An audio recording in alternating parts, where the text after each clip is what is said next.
Hello. Hello there. Welcome to the 2018 fantasy football season. This is the Schultz and Jacobowitz weekly fantasy football podcast, known to you as the SJW Fantasy Football Podcast. We are your hosts, Bowitz Jacobowitz. And I'm Nick S.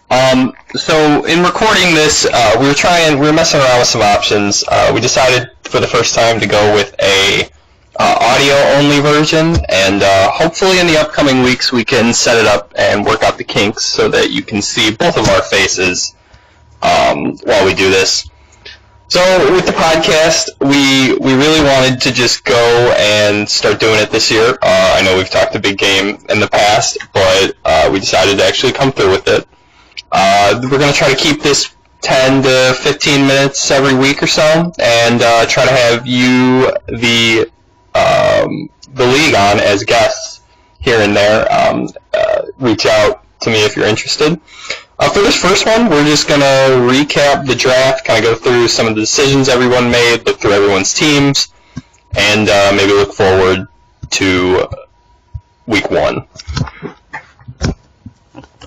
Okay, so Bouch, do you want to start us off with the round one recap, maybe? We'll start with the round one recap. Nothing too surprising with the first few picks. All the running backs go off the board, as usual. It's Ben Guzik strategically taking the second pick, knowing he was going to get either Bell or Gurley, and he went with Bell, so you know that's who he had in mind the entire time. I thought it was interesting Brown went off the board 5, but yeah, the big surprise here, Kareem Hunt at number 6. Quite the pick. Also, I was surprised by Dalvin Cook at the 11th spot. As was I. Yeah, I saw him more as a second round pick. I'm going to be honest, though. I think it's, obviously, draft position-wise, I think it's a bit of a reach by Emil. But he was someone I was looking at towards my second pick in the second round. So that was someone I was going to be targeting, and Emil swiped him up before we could. So yeah, just to round up, it went Gurley, Bell, Zeke, Johnson, Brown, Kareem Hunt, DeAndre Hopkins, Saquon Barkley, Alvin Kamara, Odell Beckham, Dalvin Cook, and Julio Jones rounded out. I was happy with Kamara falling to me at 9. He wasn't someone I would want to take top, 6 or so, but after 6 and especially towards 9, I was happy with him. How do you feel about Odell Beckham? I know, that's Tim's team. I like Hopkins. Yeah, Tim is unofficial. Never mind. Yeah, you have DeAndre Hopkins. Our first blunder of the podcast. So a little confusing. Tim is unofficial Jake Woods. Walk me through Hopkins. What were you thinking, especially when TJ took Kareem Hunt? I was targeting Hopkins. I was really looking forward to seeing what he does with Watson this year. I think he's going to be pretty solid, and I hope he doesn't have a blunder like 2 years ago. That's kind of what I'm hoping for. Mm-hmm. Yep. So round 2 started with Leonard Fournette, who I'm surprised didn't go round 1, honestly. I guess that he went a pick after round 1, but I was surprised. I thought Fournette was for sure going to be a top 11 or so pick. Then we went Melvin Gordon, Christian McCaffrey at 15. Can you walk me through that? Also, that's not me again. All right. Tim, if you're listening to this, please change your name. This is incredibly confusing. So Tim goes Christian McCaffrey. That surprised me at 15. I ended up taking Mike Thomas at 16. Mike Thomas is one of those picks where I'm never excited about when I take him, but throughout the year he's so consistent, and as long as the Saints stay healthy, my fantasy team will do really well because I am Mr. Saints this year. Okay, so I went Michael Thomas. Keenan Allen went to Little B. A.J. Green. I'm sure you're happy with A.J. Green there at 18. I was happy with A.J. Green falling mid-round.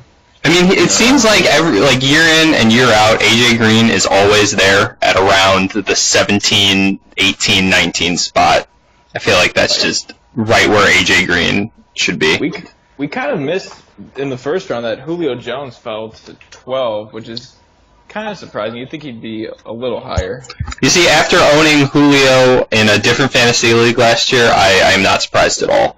Julio is extremely inconsistent, and it's not that Julio isn't a great receiver, because he's probably the best receiver in the league. But the way the Falcons run their offense and the way the Falcons utilize him, he ends up being a distraction, but he ends up playing, they'll double team him and they just won't throw it. I mean, they will anyways, but... right, yeah. Yeah. So after AJ Green, TJ doubling up this year with the Gronkowski-Brady connection. Can you talk a bit about that connection? How do you feel about Gronk and Brady going into this year?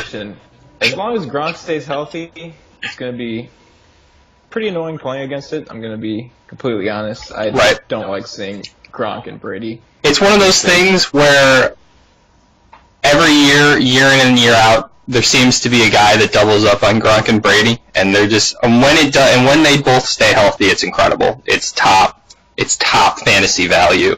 The problem, obviously, no one needs to say, but Gronk hurt every year. Will he make it the full year? I would put my money on no.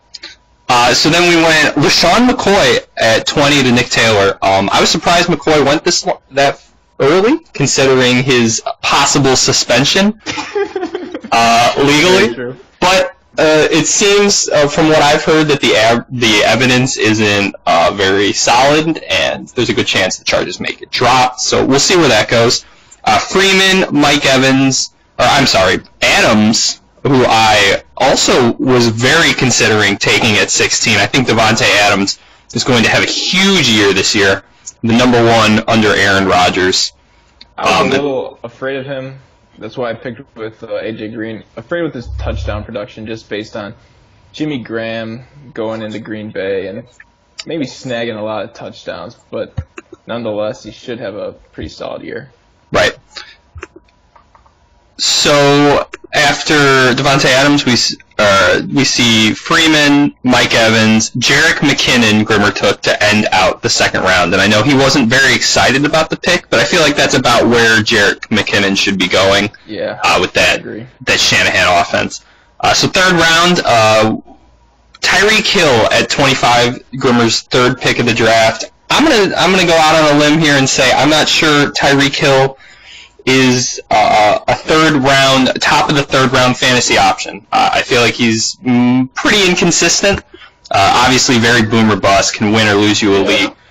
But there's so many question marks in Kansas City this year with Patrick Mahomes.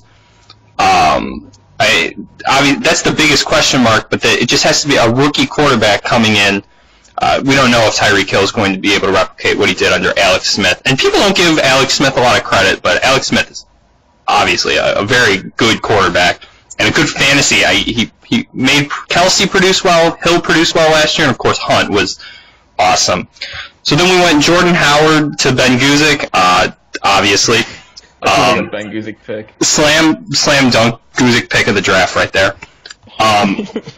Stephon Diggs, Joe Mixon, Adam Thielen. What do you think about the two Minnesota wide receivers going within 3 picks of each other? And if you had to make a prediction, who do you think would have the better year? I like Diggs in this just because I feel like Thielen has had quite a connection with Case Keenum. And it's kind of annoying having Diggs last year, and he was pretty bad, honestly, towards the end of the season once Bradford got hurt. Diggs is a question mark in general. Obviously, huge potential. I would not be surprised if at the end of the year, if he played 16 games, we're looking at a top 5 fantasy wide receiver.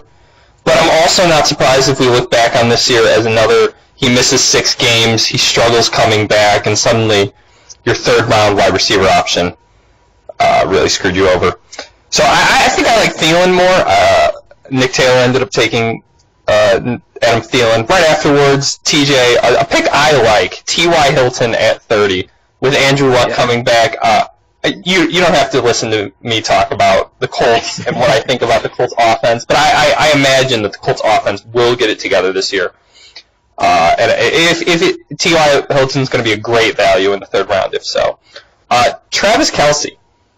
That's your boy. I had to take him. Was it strategic? You saw me 2 picks later and knew I would be getting Kelce if you did it? Well, what was going through my mind was I've got 2 wide receivers, pretty solid.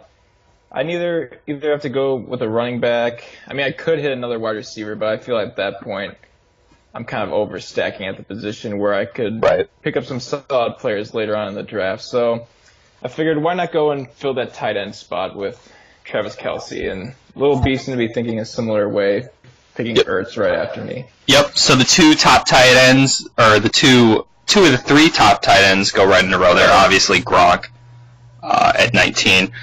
So then I took Doug Baldwin. I really believe in Doug Baldwin this year. I believe in there's a lot of targets to go around. Paul Richardson left the Seahawks. The Seahawks are sort of transitioning offenses. And Doug Baldwin's been there forever. He's always been a boomer bust receiver. But I was looking. I have Kamara, who was amazing last year. I have Thomas, who is very consistent. I can take a chance with Doug Baldwin as my wide receiver, too. And that's why I grabbed him at 33. Tim, I was thinking about grabbing him as well. Yeah. But with 2 wide receivers, I felt like Travis Kelce might have been my better option. And Doug Baldwin wasn't a flashy pick. I was looking at, and Emil ended up taking Allen Robinson at 35. We skipped over Demaryius Thomas.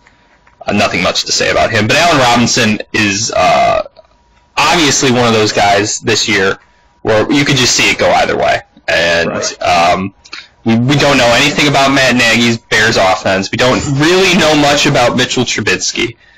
And I guess you're the Bears fan. You can speculate a bit. Yeah, it's hard to say who's going to get the ball too, because we've had a lot of connections with the tight end. And I will say, while Nagy was in Kansas City, they obviously threw it deep a lot. Last year, Alex Smith, great passer rating deep. I think defined one of the parts that defined the NFL season last year was Kansas City coming out strong, throwing the ball deep, and really transforming their offense. And then, of course, him transitioning to the Bears this year. We'll see if it has a similar effect. Allen Robinson, one of those picks that could go either way. Amari Cooper rounds out round 3, and then we're just going to go through. We're on to round 4 now. We're just going to hit some highlights. Larry Fitzgerald is one of those guys that every year you just see him there. Nobody wants to pick Larry Fitzgerald, but it's one of those picks that you love making in the middle of the season because he's so consistent. He every year in and year out with those Cardinals. And, of course, the questions with Sam Bradford, but no matter who's the quarterback, Larry Fitzgerald always seems to be a solid fantasy option, always hanging out in the low-end wide receiver 1, middle wide receiver 2 range. A good pick, I would say. I was the first one to grab a quarterback, which I almost never do, but at 40, I thought, why not Aaron Rodgers? Aaron Rodgers, yeah. And I know in the chat, Jansky mentioned it. I felt like if I didn't take him at that point, I wasn't going to get him. Yeah. And I'm going to admit, I've had some trouble with fantasy QBs in the past few, especially last year in a couple different leagues. So I decided to just get rid of my headache right away, Aaron Rodgers. You had a kicker go before the defense. Yeah, I think we did. He picked up Zerlin. Yeah, we can circle around to that. Josh Gordon, I'm looking at. This is an interesting round. 2 quarterbacks went. Brady went right after, 3 picks after Rodgers. Greg Olsen a little early, I would say. Cam Newton also went, I guess, at 47 to Ben Guzik. Surprised it's not Drew Brees, but hey. I don't want to talk much about Cam because Cam's one of those guys that I don't really have many good things to say, and there's a ton of good things to say about Cam Newton. I'm just not the guy that wants to say them. But Josh Gordon is obviously a huge question mark, but is one of those, if we can remember back to, 2013 when he took the league by storm, put up all those 200 yards for 4 straight games or something insane that he does. Josh Gordon's one of those guys, big risk, big reward. Derrick Henry rounds out. And then I'm looking through here, Marshawn Lynch at 52. Marshawn. You need to watch time, man. We're like at 15 at the moment. Oh God. Okay, well we'll just do some quick. Yeah, I didn't see that. Mark Ingram suspended, 57. Quarterbacks start to go in round 6 with Luck, Watson, Carson Wentz. Where's my first kicker at? 91. 91. And then you can see a defense follow. Yep, why not? Ben Guzik, you got it. And I'm pretty sure Ben Guzik got his man, Gostkowski, if I'm correct. Take a look. I think so. Absolutely he did in round 10. Yep, awesome. I'm just looking. You took Des Bryant. Yeah, that was an interesting pick. Yep. Looking down here, anything? Backup quarterback Mitchell Trubinsky. That's notable.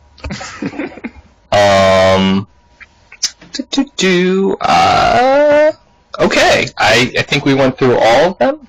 The big thing to mention was the transaction. I believe Whitlow picked up Adrian Peterson and dropped my man Fat Rob. He did? Yep.